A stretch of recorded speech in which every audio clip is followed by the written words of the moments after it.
পশুর মধ্যে কিছু আছে পাগলা টাইপের, পাগল বলা হয়েছে, মাজনুন বলা হয়েছে।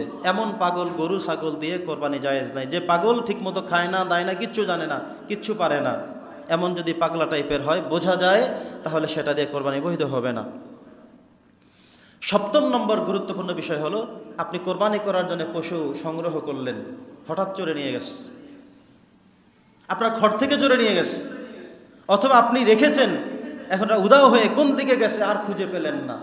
যদি এমন হয়, আর যদি আপনি ধনাঢ্য হয়ে থাকেন, তাহলে নতুন করে আবারও কিনে তারপরে দেওয়াটা উত্তম হবে। কি হবে? উত্তম হবে। আপনি নতুন আরেকটা কিনলেন, জবাই করার পরে ওইটাকেও খুঁজে পেলেন, তখন আপনি একটা করেছেন সেটাও হয়ে যাবে। আর যদি মনে করেন যে না ওইটাও জবাই করব, সেটাও করতে পারেন, একটা করলেই হয়ে যাবে, ইচ্ছা করলে ওইটাও করতে পারবেন। কারণ আপনার নিয়তের মধ্যে কোনো ঘাটতি নাই। আপনি কোরবানের জন্যই ক্রয় করেছেন, কোরবানের জন্যই রেখেছিলেন, হারিয়ে গেছে, আবারও আপনি কিনেছেন, কোরবানি দিয়েছেন, এরপরে পাওয়া গেল, যে কোনো একটা আপনি রেখে দিতে পারবেন, কারণ কোরবানি একটার জন্যই আপনার মূল আবশ্যকটা হয়ে গেল। এর পরবর্তী কথা হলো, আমরা জবাই করার ক্ষেত্রে যার পশু তিনি নিজে জবাই করাটাই উত্তম। আমি আবারও বলছি, যার পশু তিনি নিজে জবাই করাটাই উত্তম। তাকে দোয়াগুলো জেনে নিতে হবে। কথা বোঝেন নাই? আমরা অনেক সময় সাহস করি না, অনেক সময় আমরা মনে করি যে এটা আমাদের জন্য না, এটা মনে করা উচিত না। বরং আপনি চেষ্টা করবেন আপনার পশু যেন আপনি জবাই করেন, এটা আপনার ট্রাই করতে হবে, চেষ্টা করতে হবে।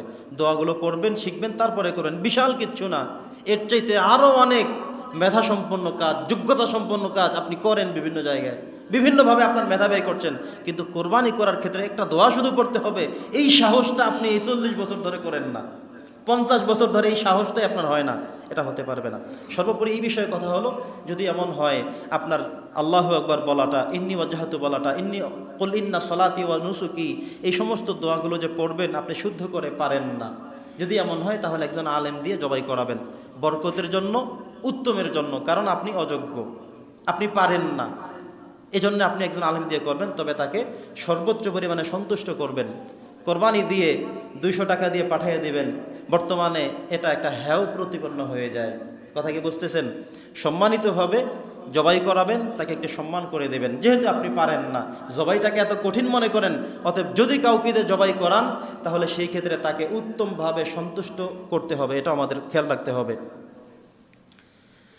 আরেকটি গুরুত্বপূর্ণ বিষয় হলো, কোরবানির প্রাণী কেনার পরে তাকে দিয়ে কোনো ফায়দা নিতে পারবেন না। যেমন একটি গরু আপনি কিনলেন, চিন্তা করলেন যে আমার একটি বিশাল বিল আছে, ক্ষেত আছে, আমি হাল চাষ করি তাকে দিয়ে 2 দিন 3 দিন 4 দিন, যেহেতু 2 দিন পরে জবাই দিয়ে দিবেন, যত পারি এটা দিয়ে একটু হাল চাষ করে রাখি, এটা যদি আপনি করাটা, প্রথম কথা হলো জায়েজ নাই। যদি করেই ফেলেন, তাহলে অন্য একটা গরু দিয়ে হাল চাষ করলে কি পরিমাণ খরচ দিতে হতো, এমন একটি খরচ আল্লাহর রাস্তায় গরিবকে দিয়ে দিতে হবে, আপনারা কেউ ভাগে পাবেন না।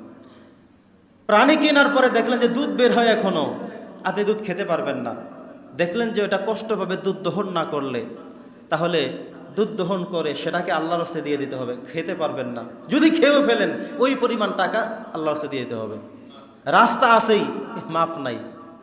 কোনোভাবেই যে গরু কিনলেন, আরে বাবা 10 দিন দুধ খাইতে পারবো, আমার 1000 টাকা এখানে উঠে যাবে, এই সমস্ত চিন্তাধারা কখনোই করবেন না। এটা একদম খাঁটি নিয়ত যে আমি আল্লাহর জন্যই জবাই করব, এবং এখানে প্রত্যেকটি বিধান আলাদা আলাদা করা, এই আলাদা আলাদাভাবেই আমরা যেন বিধানগুলো মেনে নেই।